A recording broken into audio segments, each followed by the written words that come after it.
d'excellence. Une promesse de qualité, une douce cadence. À chaque instant, sur chaque fréquence. Victoire FM, les Audi Actu sur Radio Victoire. Actualité, débat, intervention par téléphone. C'est tous les jours à partir de 7h. Sur la fréquence magique, la 96.3 FM. Audi Actu. Auditeur actualité, madame, monsieur, vous y êtes, nous y sommes. Et en cette journée de lundi 27 janvier 2025, notre invité, comme je vous l'annonçais, c'est Folie Sativi, qui est le premier responsable du mouvement En Aucun Cas. Déjà en studio avec nous, Folie Sativi, bonjour. Oui, bonjour, monsieur Joachim. Comment allez-vous? Je rends grâce à Dieu. Ah, mais ça fait un bon bout de temps et on ne vous aperçoit plus du tout, on ne vous entend non plus. Alors, c'était donc un choix stratégique ou bien vous étiez en hibernation pour un rebondissement politique? Disons que j'ai plutôt été appelé à faire un voyage de nature spirituelle. Mais je suis quand même de retour. Ah, vous êtes quand même de retour. Oui. Et pour continuer pour justement continuer ce que j'étais en train de faire avant que l'appel ne vienne. Oui. Et nous allons faire en sorte que la liberté soit acquise et puis que le changement, le progrès auquel aspirent tous les Togolais nous soit donné. Donc, on peut espérer très bientôt Folie Sativi, pasteur? Pas pasteur, mais je suis plutôt prêtre de Yahvé. Généralement, c'est plus tourné vers la tradition, mais pas que la tradition. Parce que là, moi, je parle de Yahvé, c'est-à-dire le Dieu Tout-Puissant, celui qui a délivré les peuples d'Israël, d'Égypte, bon, entre griffes Israël, d'Égypte. Et donc, moi, je suis prêtre de Yahvé, donc, mais je ne suis pas pasteur. Ah, donc, vous êtes actuellement au séminaire pour la formation? Pas ça. Pas ça du tout. Là, par exemple, je suis prêtre des divinités, des divinités ancestrales africaines. Prêtre vaudou. Justement. Mais moi, puisque les vaudous sont des sulbataires de Yahvé, donc lorsqu'il y a le chef, on ne parle plus des entités mineures, mais on parle plutôt seulement du chef. Donc je suis prêtre de Yahvé, mais je suis également prêtre des autres divinités traditionnelles africaines. Ah, d'accord. Donc maintenant tout est beaucoup plus clair. C'est ça. Alors le mouvement En Aucun Cas existe-t-il encore? Le mouvement En Aucun Cas existe et va continuer par exister, même après nous les humains. Seulement, il fut quelque temps où, après mon retrait, il y a beaucoup de choses qui n'allaient plus parce que les activités n'étaient plus aussi... n'étaient plus aussi issues des populations. Et l'autre chose, c'est que il y a beaucoup de gens qui, avec certaines positions ou certaines choses, des positions que nous eûmes à prendre, certaines décisions que nous eûmes à prendre, ont dû se retirer. Des membres, bien sûr, ont dû se retirer. D'autres partis se rallient à des partis politiques ou à d'autres organisations. Mais je pense qu'aujourd'hui, ils sont tous en train de rentrer à la maison parce qu'ils ont compris qu'on avait raison de prendre ces décisions-là. Ah bon. Ah oui, mais quand même, bon an, mal an, notre pays, le Togo, se dirige vers une nouvelle constitution qui va basculer le pays dans un autre régime où on n'aura plus d'élection présidentielle ni de limitation de mandat comme ça a été dit. En aucun cas, nul ne peut faire plus de 2 mandats. Donc finalement, le mouvement En Aucun Cas deviendra caduque ou devient caduque. Le mouvement En Aucun Cas défend des idéaux. Et le mouvement En Aucun Cas n'est pas foncièrement tourné vers une seule personne ou un groupe de personnes. Donc, quand on décide de changer la constitution, même une fois, le mouvement En Aucun Cas va continuer par exister. Seulement, il faut s'interroger sur l'opportunité de ce changement que nos amis ont opéré et continuent toujours d'opérer. Alors, Folie Sativi, nous allons faire un petit tour à l'étranger. On revient sous peu au Togo. Le ministre Robert Doucet, la dernière fois, s'est prononcé sur cette ambition du Togo de rallier l'AES. Mais avant, les ministres des Affaires étrangères des 3 pays concernés par l'AES étaient donc une grande rencontre hier au Burkina Faso, à Ouagadougou, pour pouvoir se pencher sur comment il faut conduire le processus de leur sortie définitive de la CEDEAO. Est-ce que ce que ces trois pays font est au profit ou dans l'intérêt des populations, ou bien c'est un règlement de compte entre les deux entités? Moi, je pense que c'est juste l'expression des frustrations ressenties de par le passé qui auraient pu être réglées autrement. Mais malheureusement, il n'y a pas eu beaucoup de prise de hauteur, et de la part des chefs d'État actuels de la CEDEAO et de la part des premiers responsables des États de l'AES. C'est regrettable et ce sont les peuples qui en pâtissent. Parce que la CEDEAO faisait en quelque sorte, quoi qu'on puisse reprocher la CEDEAO, elle faisait un peu la fierté des peuples de l'Afrique de l'Ouest. Si on décide de voyager vers le Burkina Faso, le Mali et le Niger, c'était un peu plus facile. Ça, oui. Mais aujourd'hui, on a l'impression d'être divisé entre nous, Africains, sous prétexte de combattre la France et puis l'impérialisme occidental. Mais moi, je pense qu'on aurait pu prendre de la hauteur. Et ceux qui sont membres de la CEDEAO auraient pu également prêter une oreille beaucoup plus attentive aux revendications des chefs d'État de ces pays-là. Et les chefs d'État de ces pays également auraient pu faire montre de moins de passion et de plus de réflexion. Donc, mais quand même, à son temps, ces chefs d'État ont dit que c'était des décisions inhumaines prises par la CEDEAO à l'encontre donc des pays concernés au niveau de l'AES, quand il y avait eu des coups d'État. Je suis d'accord que la CEDEAO a eu à faire des choses regrettables. Qu'on peut lui reprocher. Et reprochable d'ailleurs. Mais aller jusqu'à punir des peuples pour ces décisions-là, ou pour les conséquences personnelles subies, moi je pense que c'est beaucoup trop. C'est beaucoup trop.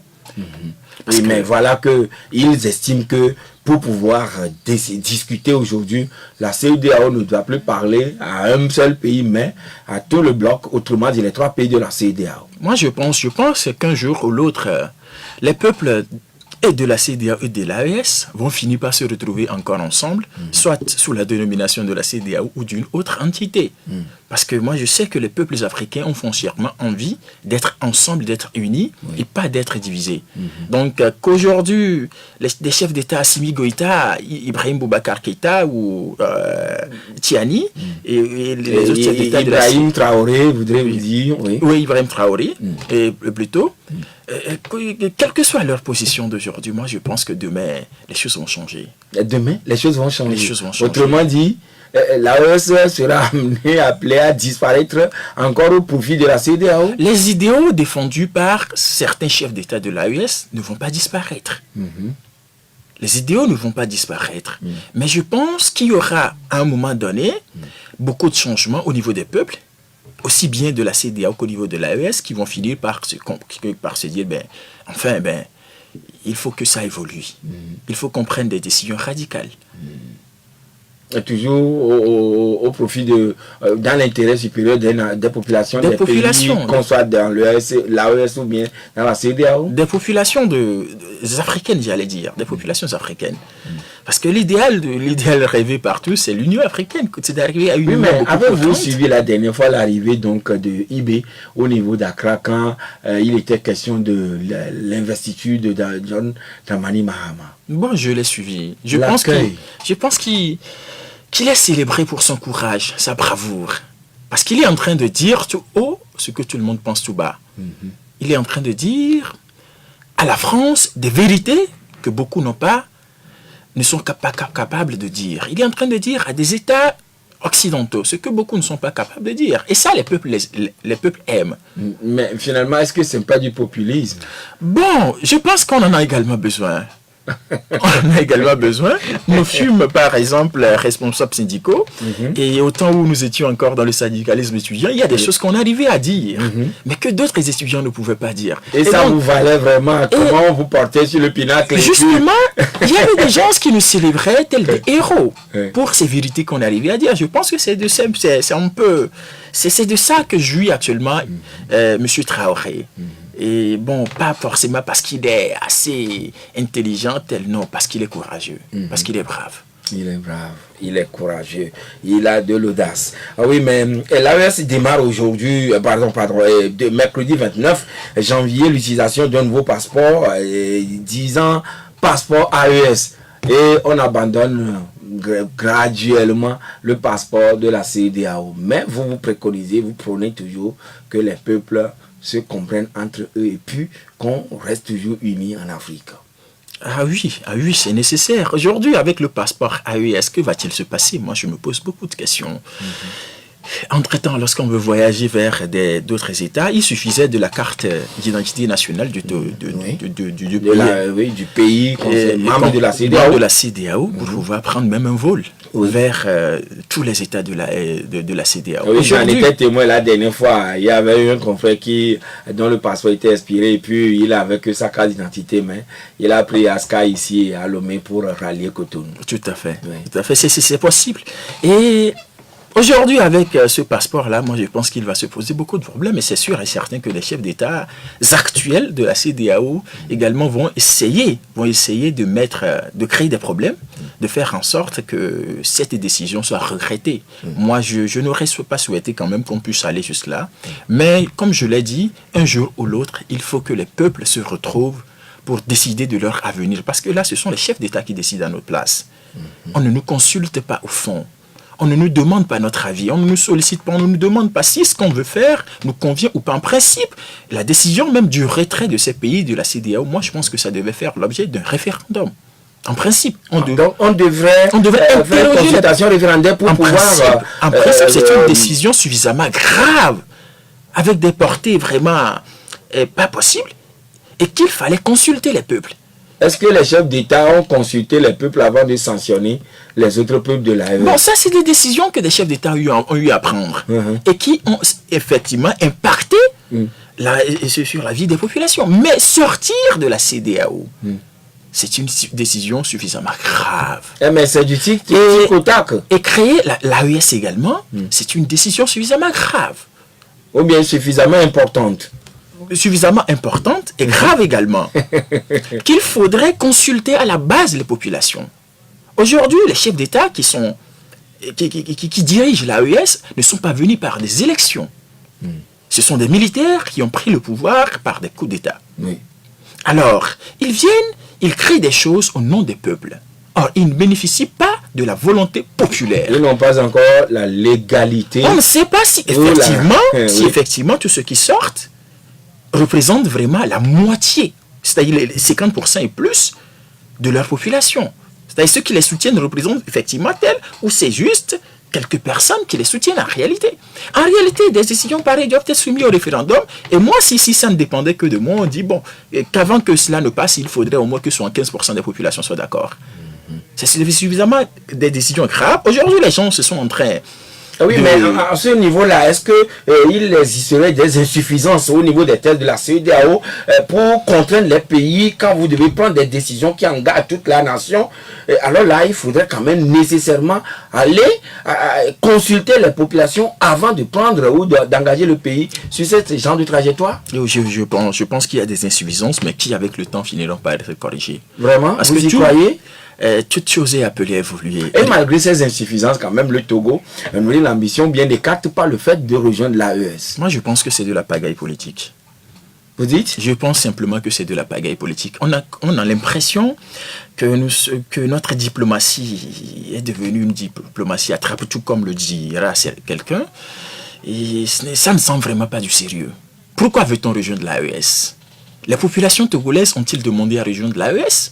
Est-ce là la première préoccupation des Togolais? Il a précisé que si on demande aujourd'hui aux Togolais à 70%, nous serons d'accord. Pourquoi veut-on parler au nom d'un peuple qu'on déteste, qu'on n'aime pas vraiment et qu'on ne considère pas? Lorsqu'on a voulu changer la constitution dernièrement, est-ce qu'on a consulté le peuple? Est-ce qu'on a pris la peine de demander au peuple s'il était d'accord? Et c'est de cette même manière qu'ils prennent également la décision de rejoindre l'AES. Les députés avaient parlé en notre nom. Quels députés? Puisqu'on dit dont le mandat a été expiré et des députés contestés d'ailleurs depuis leur élection. Des députés qui n'ont jamais eu à faire l'unanimité parce que les élections étaient boycottées. Ce sont ces messieurs-là qui ont pris la grave décision de changer la constitution. Et sans que la population soit consultée jusqu'à ce jour, sans qu'on prenne la peine de nous demander si cette décision nous va ou pas. Et ce sont les mêmes personnes qui envisagent encore d'entrer dans l'AES pour aller faire quoi? C'est vrai, l'AES demande aujourd'hui plus de souveraineté, plus de liberté. Et nous partageons également ces demandes-là. Mais est-ce que fondamentalement nous avons besoin d'aller vers l'AES, d'adhérer à l'AES? Moi je pense que non. Soit Fort Nassimbe, il est en mission, je retiens deux choses, soit il est en mission d'ailleurs, peut-être pour un État. Mission pour un État qui veut également semer du désordre au sein de des États de l'AES ou avoir quelqu'un comme oreille et bouche. Alors, sous forme de taupe dans le groupe. Justement, alors c'est possible, le Togo a toujours eu à jouer des rôles pareils. L'on ne peut pas réfuter cet argument-là. Le Togo a eu à jouer des rôles comme ça dans beaucoup de pays, dans beaucoup d'organisations. Alors, soit ils sont là pour jouer ce rôle-là, soit ils ne savent même pas où ils vont. Parce qu'ils ont envie de continuer par Mais le professeur Robert Dussi a étayé son argumentaire par le fait que le pays partage les mêmes visions que ceux du Burkina et tout ça, le souverainisme, ou bien je ne dirais pas le panafricanisme en fait. Moi je ne sais pas ce qu'il met dans le panafricanisme, parce que ce que nous avons lu dans Est-ce qu'il vous souvient qu'il a une fois dit au tribunal des Nations Unies, nous sommes fatigués? Il a dit nous sommes fatigués, mais il n'est jamais fatigué de recevoir des aides des États occidentaux. Dernièrement, pour inaugurer un marché, je pense, dans la région des Centrales, il a fallu que ce soit un État occidental qui apporte les moyens financiers. L'Allemagne? Justement. Pour qu'on puisse construire ce marché-là, il a fallu que ce soit un État occidental. L'Allemagne, comme vous le dites, pour qu'on puisse le faire. Mais vous êtes fatigué de quoi alors? Puisque vous n'êtes pas fatigué de recevoir de l'argent de ces personnes-là, vous n'êtes pas fatigué. Mais nous sommes dans un monde globalisé où les relations bilatérales entre deux pays, ça existera toujours. Si vous êtes fatigué, si vous êtes fatigué de moi, vous êtes fatigué de mes méthodes, vous êtes fatigué de tout ça, alors ne me demandez plus de l'aide, en principe. Essayez d'être vous-même autosuffisant. C'est sous cet angle que vous voyez, vous concevez la chose? C'est sous cet angle en tout cas. Moi je pense que la diplomatie togolaise souffrait de beaucoup de choses. Alors, Folie Sativi, les sénatoriales s'annoncent à grands pas, 2 sénateurs ou bien pas de sénateurs. Une première au Togo pour installer cette institution prévue par la Constitution. Alors, quel est votre... comment accueillez-vous cela? Moi, je pense que les sénatoriales sont organisées dans la logique de la Constitution qu'ils entendent appliquer, qu'ils appellent 5e République. Et donc, moi, personnellement, je ne me retrouve pas dans cette Constitution-là. Et donc, que ceux qui veulent faire les sénatoriales le fassent et que nous autres qui ne sommes pas d'accord avec la Constitution, qu'on continue de les dénoncer. Vous ne vous retrouvez pas dans cette Constitution? Je ne me retrouve pas dans cette Constitution-là. Et parce que tout ce qui a été fait, moi, je pense que je vais le redire encore, en tout cas, encore une fois, c'est de la pagaille. Tout ce qui a été mis dans cette Constitution-là, c'est de la pagaille. Non, mais le contenu ou bien je parle la de procédure. La procédure et le contenu, c'est de la pagaille. Le Togo a-t-il besoin actuellement d'un Sénat? Non, les Togolais ont besoin d'emplois, ont besoin de routes, de marchés, ont besoin de salaires conséquents. Ils n'ont pas besoin de Sénat. Mais le Sénat a été également prévu dans la Constitution de 92, où il était mentionné en aucun cas. Donc vous réclamez. Dans la Constitution de 92, oui. Il y a le Sénat qui a été prévu. Mais si vous suivez très bien les débats qui ont lieu depuis, beaucoup de gens se sont dit non, on n'a pas besoin de Sénat. Les acteurs politiques... ont toujours dit depuis au temps de la Constitution de 92, nous n'avons pas besoin de Sénat. Alors ce n'est pas aujourd'hui avec cette Constitution frélatée là qu'on va dire qu'on va accepter un Sénat dans ce pays-là. Du moins, s'ils veulent se regrouper entre eux pour trinquer ensemble, il n'y a pas de souci qu'ils aillent se regrouper en tout cas. Mais de toute façon, nous allons continuer par faire ce qu'il faut pour que la liberté soit acquise au Togo. Donc, qu'on revienne encore à la Constitution de 92.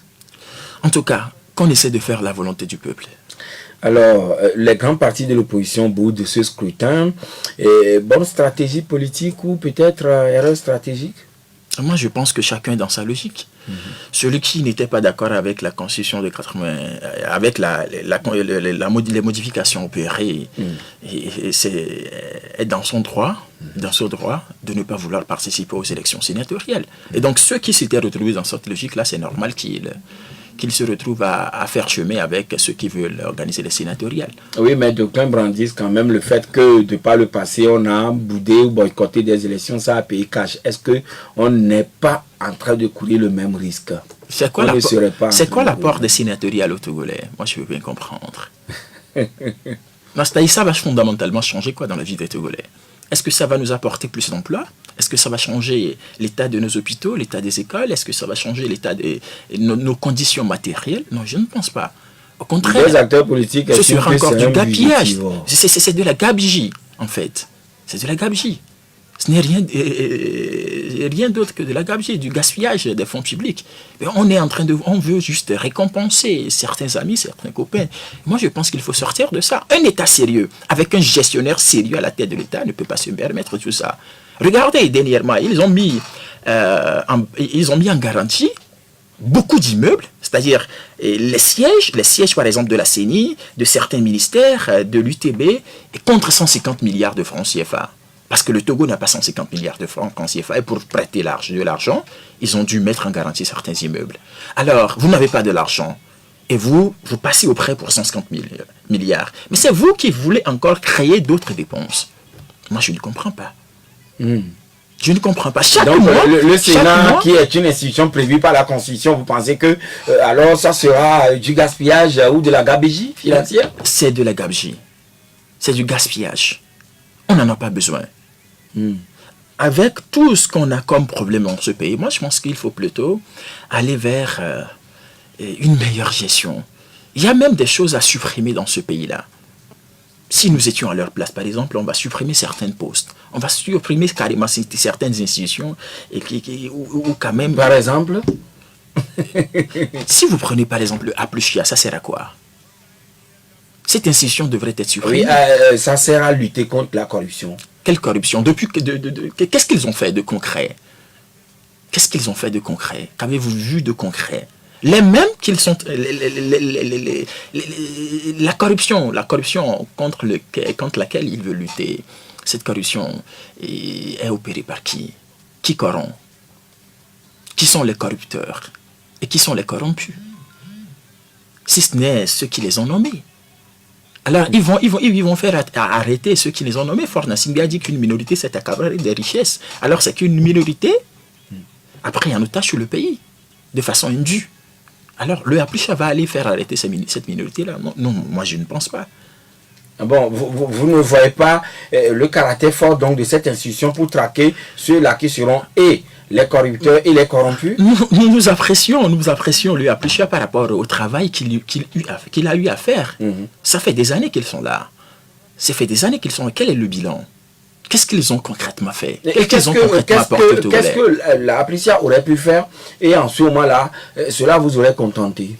Mais il y a quand même le rapport de la Cour des comptes qui a clairement dit qu'il y a des insuffisances à tel niveau, tel. Chaque année, fonds Covid. Des fonds Covid, machin.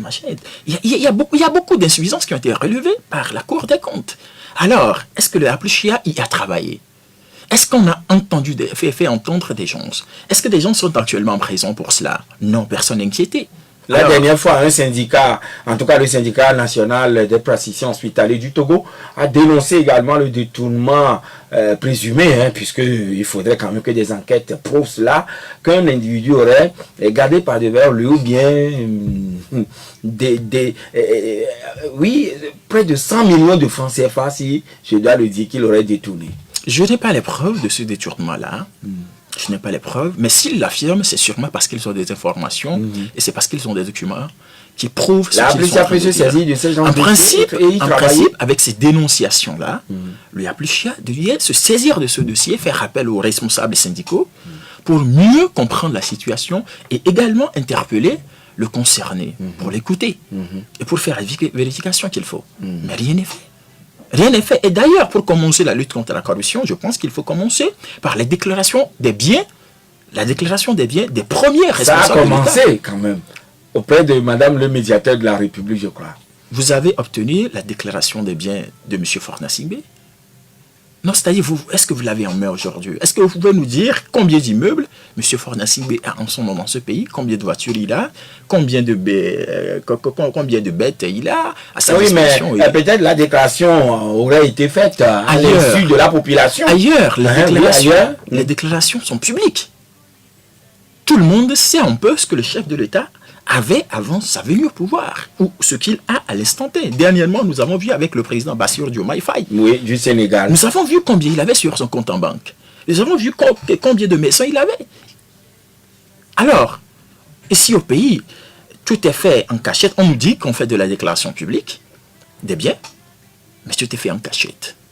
Et pour quel résultat à la fin? Donc même les 9 préfets qui ont été nommés la dernière fois, ils auraient pu faire aussi leur déclaration de manière publique pour qu'on sache ce qu'ils avaient avant d'atterrir à la tête des préfectures. Et à leur départ, refaire également une autre déclaration pour qu'on voit fondamentalement si le salaire était vraiment suffisant ou pouvait vraiment les amener à obtenir ce qu'ils ont eu à la fin. Malheureusement, on ne va pas le faire, ils ne vont pas le faire. Oui, mais en faisant les déclarations, c'est rien que de la transparence dans la gestion ou bien ça contribuerait à quoi concrètement? Je pense que ça participe fondamentalement à la transparence. Et puis l'autre chose est à rassurer les populations. Rassurer les populations qu'on gouverne pour vous et non pour nous. On est venu pour vous servir et non pour se servir. Pour ne pas du tout se remplir les poches. Alors, vous avez suivi dans le journal de ce matin l'exclusion de 7 membres de l'ANC pour faute grave, autrement dit désobéissance aux consignes directives et aux injonctions du parti, à la ligne du parti. On va marquer la pause. Folicia TV, on revient dans quelques minutes pour votre commentaire. Une entreprise qui souhaite se développer a besoin d'accéder à des informations, analyser un marché, identifier ses prospects, ses partenaires, ses concurrents et bien entendu les contacter sans difficulté. Go Africa Online recense, classe, enrichit et surtout tient à jour des millions d'informations sur le monde des affaires en Afrique au profit des utilisateurs, tant dans leurs besoins personnels que professionnels. Notre plateforme est la première source d'informations sur le monde des affaires en Afrique. Vous voulez accélérer vos opportunités d'affaires sur le continent? Une seule référence, www.goafricaonline.com. Famille, ensemble, nous continuerons d'oser au quotidien et surtout de célébrer nos victoires avec ceux qui comptent pour nous. Bonne et heureuse année 2025.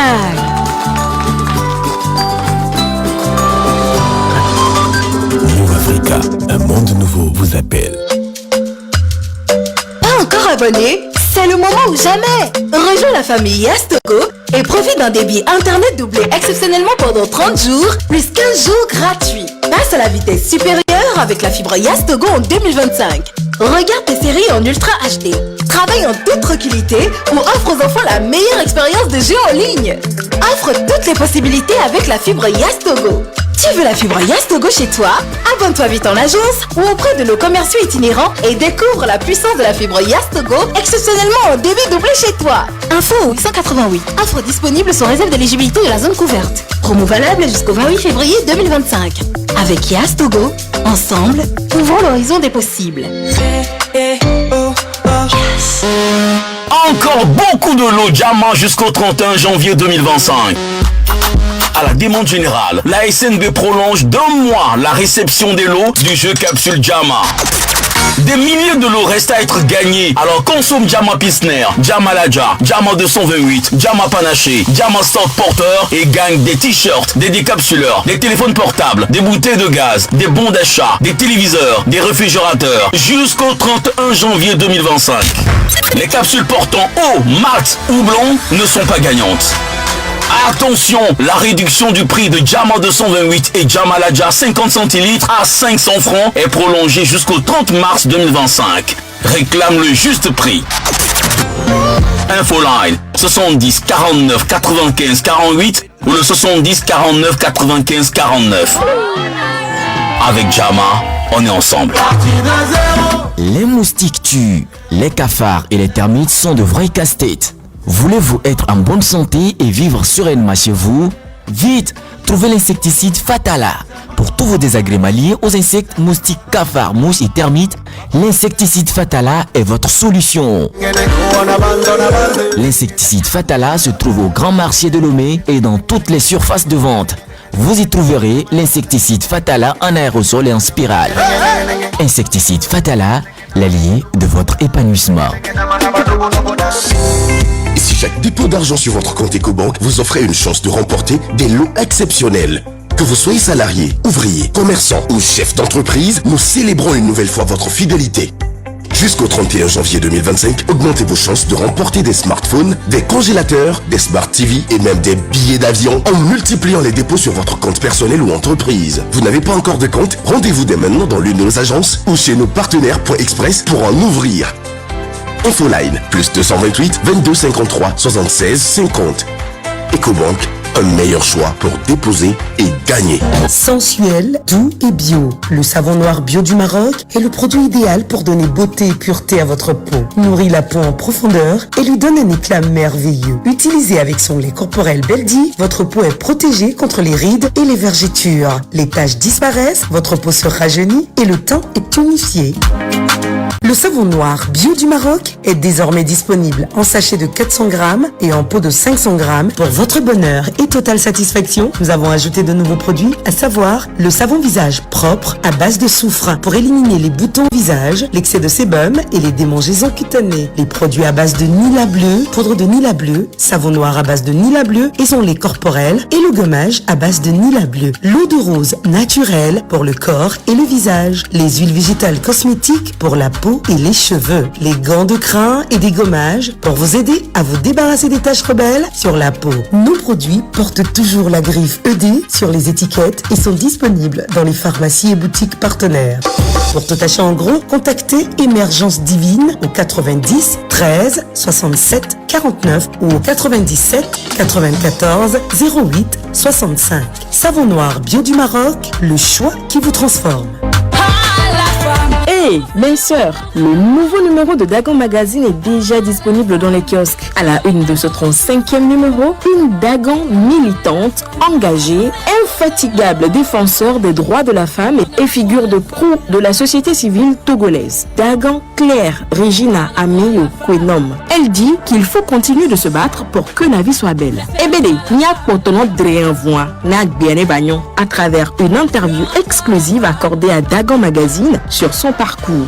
Au menu de ce 35e numéro, les vertus du pet ou la flatulence, signe et indicateur d'une bonne santé et ses symptômes de maladie. Les clés d'une soumission épanouie dans le couple, comment se libérer des émotions négatives du passé. Mademoiselle Nadiratou Afolabi, élue Miss Togo 2025, le lancement de la 7e édition de la Reine de l'Art et plein d'autres actus féminines. Dagon Magazine est disponible à Cristal Optique, à Claire Optique, dans tous les supermarchés Ramco, les librairies de la place et autres. Dagon, le magazine qui fait des David de vrais Dagon. Audi Actu, c'est du lundi au vendredi, de 7h à 8h20 sur Victoire FM. Oui, retour en studio pour le second volet donc de notre entretien de ce matin avec Folie Sativi, le premier responsable du mouvement En Aucun Cas. Et je disais tout à l'heure que le parti de Jean-Pierre Fabre a exclu le vendredi dernier 7 de ses membres influents, M. Robert Olympio qui est chargé à l'organisation, M. Jean-Jacques Teko qui s'occupait des questions de décentralisation aujourd'hui, représentant du parti à la CENI, et bien d'autres conseillers régionaux élus, tout ça, qui, selon le parti, n'ont pas respecté les consignes données, ni les directives, autrement dit la ligne politique du parti. Votre commentaire? Moi, je pense que c'est quelque chose d'assez regrettable. C'est quelque chose d'assez regrettable. Moi-même, j'ai lu cette information. Ça m'a fait un peu mal. Et ça m'a fait mal qu'on en arrive là. Malheureusement, ce qui devait arriver est déjà arrivé. Et je ne peux que souhaiter beaucoup de courage aux membres exclus et beaucoup de courage également aux responsables actuels de l'ANC. Et parce qu'on veut actuellement l'union, pas la division. Pas la division. Je comprends que l'ANC, que les premiers responsables de l'ANC, les membres du bureau national de l'ANC soient frustrés par rapport au fait que certains de leurs camarades aient choisi intentionnellement de ne pas respecter les consignes données par le parti. Mais je pense qu'on aurait pu quand même décider d'une suspension provisoire En attendant. Avec l'intention de qu'ils reviennent en de meilleurs sentiments ou bien reviennent à la maison. Qu'ils reviennent à de meilleurs sentiments. C'est possible. C'est ce que moi je l'ai souhaité.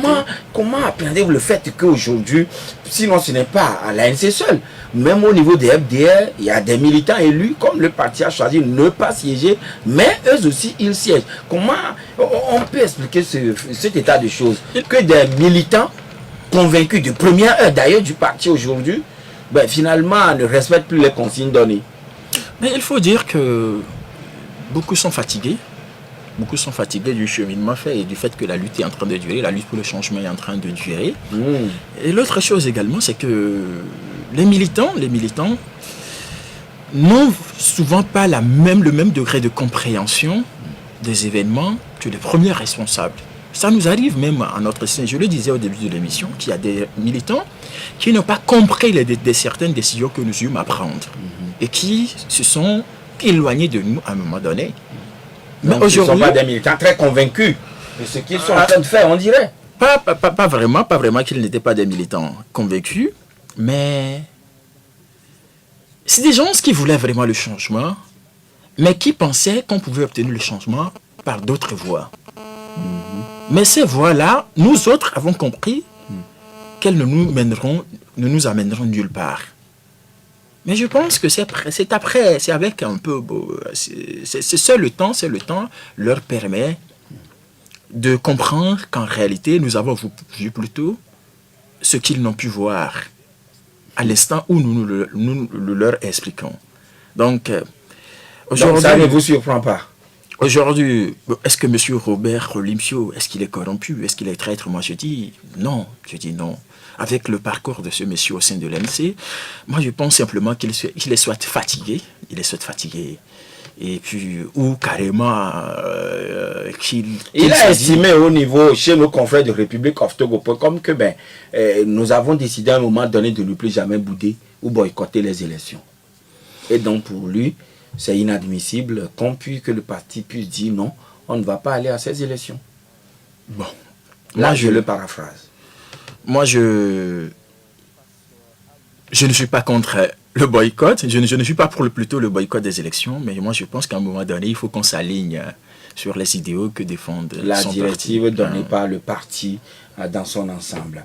On va accueillir quelques auditeurs également qui sont branchés et qui veulent vous poser des questions sur le 92 02 80 63 99 70 70 90. Vous avez envie de participer donc à cette émission et poser une question à notre invité. Le premier auditeur est en ligne déjà. Allô?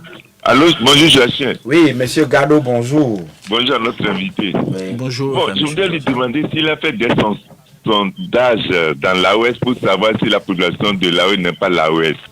Quand les gaz et autres sont moins chers, moitié prix dans la CEDEAO. Mais s'il aime la CEDEAO, il n'a qu'à faire venir Bazoum. Bon, secondo, il dit à nous qu'un cas sont partis là. Aujourd'hui, il y a quel cas encore? Merci, bonne journée. Bien noté, monsieur Gado. Nous accueillons derrière lui monsieur Pelé. Bonjour Pelé. Bonjour. Oui. Monsieur Poli, bonjour. Bonjour, monsieur Pelé. Félicitations. Merci beaucoup. Il y a deux préoccupations. Première préoccupation, tout à l'heure, vous avez parlé de que les gens de l'AOS ont fait coup d'État. Ceux qui ont créé la CEDEAO aussi ont fait coup d'État. Il y a des gens qui ont fait coup d'État. Obasanjo, ça là, ils ont fait coup d'État. Obasanjo n'était pas initiateur de la CEDEAO. Ah oui. Yakubu Gowon. Yakubu Gowon, plutôt. Tout ça là, ils ont fait le coup d'État pour arriver. Maintenant, ce qui est préoccupant ici, on veut comparer deux choses. On ne compare pas une seule chose. Donc c'est ça qui est nécessaire. Nous voulons voir ce que l'AOS va faire aussi, comparativement à ce que la CEDEAO a fait, surtout pour le Togo. Maintenant, deuxième préoccupation à ce qui concerne les partis politiques, les partis politiques, je pense que dans un parti politique, il y a une ligne, la ligne du parti. Mais ce qui est ici, aller à une élection et élu et de ne pas aller siéger, c'est très, très, très délicat. Parce qu'une élection, c'est un processus. Ce n'est pas le jour de vote qu'on va constater qu'on nous applaudit et qu'il ne faut pas aller. Donc, pour ce point-là aussi, il faut que les partis politiques puissent ça. Bien noté, monsieur Pelé. Alors, Évangéliste Senghor, bonjour. Bonjour. Oui. Ok. Monsieur Fouli vient de dire tout à l'heure que ceux dont on a radiés, ils sont fatigués. Bon, monsieur Fouli. Peut-être. Il a dit peut-être. Bah, ok. Je vois vous qu'aujourd'hui, ils sont fatigués parce que, bon, chacun veut aller manger un peu. Chacun veut aller quand même défendre son ventre. Hein? Deuxième volet. Mais monsieur Fouli, aujourd'hui, là, l'avenir du pays dépend de l'opposition entre les mains du peuple, s'il vous plaît. Merci beaucoup. D'accord. Bien noté. Derrière lui, c'est monsieur Augustin. Bonjour. Oui, bonjour, bonjour le plateau. Oui. J'aimerais poser la première question, à savoir, est-ce que je suis appelé là où il est là, il voit que réellement, il est secondaire, est-ce que ce peut changer un jour pour que nous puissions vivre en paix? Est-ce que le Togo peut changer un jour? Un jour. Parce qu'on est fatigué, très fatigué. Moi seul, je suis très fatigué. Merci beaucoup, bonne mission. D'accord, bien noté, monsieur Augustin. Et derrière Augustin, 92 02 83 99 70 70 90 pour prendre part à l'émission. Auditeur en ligne avec nous, bonjour. Allô? Allô? Allô? Oui, bonjour Papa Sibiti. Bonjour mon directeur. Oui. Bonjour président Katibi. Oui, bonjour monsieur Sibiti. Bon, vous êtes le protagoniste de la politique togolaise à partir du 5 octobre. Mais aujourd'hui, à vous entendre, excusez-moi si je ne vous ai pas bien suivi. Vous êtes devenu pasteur ou bien prêtre, mais qu'est-ce que vous laissez? Ceux qui sont avec vous, où est-ce que vous les laissez? Vous voyez-vous pas que quand le peuple togolais dit que la politique, l'opposition, c'est ceci, c'est cela, si vous avez écouté le premier ministre de Kodo tout dernièrement, il appelle le monsieur Inebi, il passe à pour les 24 le 25 janvier, les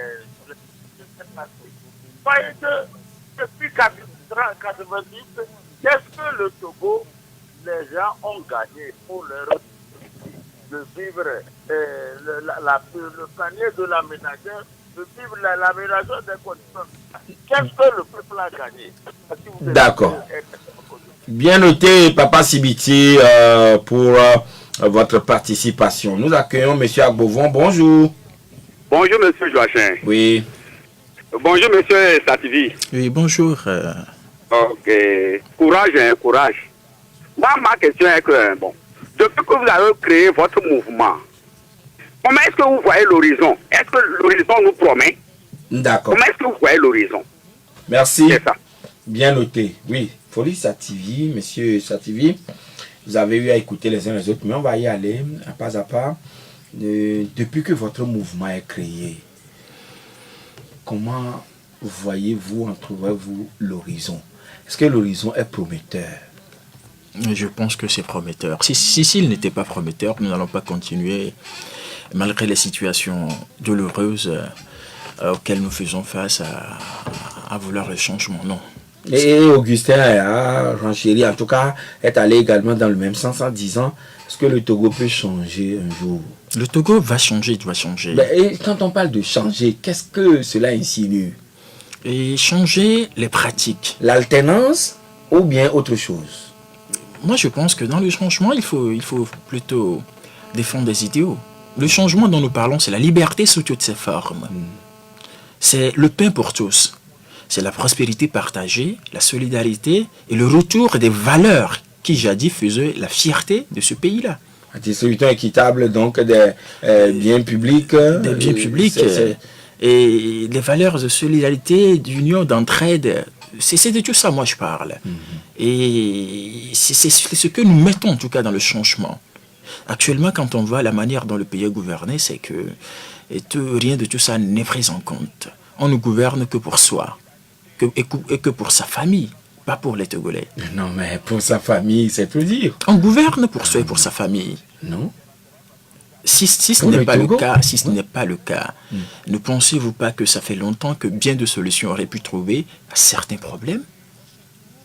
Si les gouvernants se foutent royalement de ce que pensent les populations, des problèmes de population, c'est parce qu'ils n'en ont rien à foutre. Tout ce qui les intéresse, c'est eux-mêmes et leur famille, c'est tout. Aujourd'hui, si vous êtes malade, vous allez au CHU, vous n'avez pas 2000, c'est que vous allez mourir. Mais êtes-vous sûr que l'enfant d'un ministre, l'enfant d'un premier responsable du parti au pouvoir, va tomber malade et ne va peut-être pas se faire soigner à cause de millions et de milliards? Peut-être que vous et moi, nous ne le savons pas. Ils ont également des membres de leur famille qui sont dans la précarité, etc.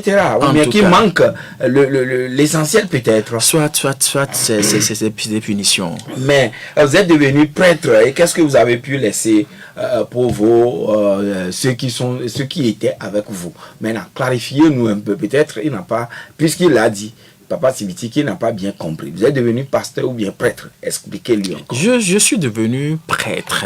Prêtre vaudou? Prêtre vaudou et de Yahvé. Je précise très bien. À la fois?